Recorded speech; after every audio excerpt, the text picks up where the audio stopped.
Chennai Apollo மருத்துவமனையில் தமிழக முதலமைச்சர் மு.க.ஸ்டாலின் அவர்கள் அனுமதிக்கப்பட்டிருக்காரு.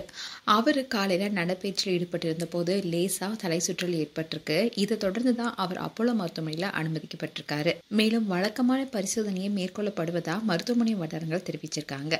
முதலமைச்சர் ஸ்டாலின் சென்னை கொளத்தூர் கபாலீஸ்வரர் கலைக்கல்லூரி விழாவில் பங்கேற்க இருந்தார். இந்நிலையில் அவருக்கு மருத்துவமனையில் பரிசோதனை நடந்துட்டு இருக்கு. இன்னைக்கு காலையில் அதிமுக முன்னாள் அமைச்சர் அன்வர் ராஜா அந்த கட்சியிலிருந்து விலகி முதலமைச்சர் மு.க.ஸ்டாலினை சந்திச்சு தன்னை திமுகவில் இணைச்சிக்கிட்டாரு. அப்போ அவங்க 2 பேரும் எடுத்துக்கிட்ட போட்டோஸ் அண்ட் வீடியோஸும் வெளியானுச்சு.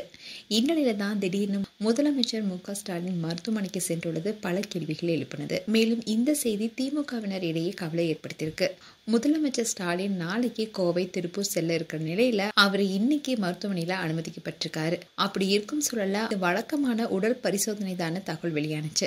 மேலும் அவர் 2 நாட்கள் ஓய்வுல இருக்க மருத்துவர் அறிவுறுத்தியதாகவும் சொல்லப்படுது. இதன் காரணமா முதலமைச்சருடைய 2 நாள் சுற்றுப்பயணமும் ஒத்திவைக்கப்பட்டிருக்கிறதா சொல்லப்படுது.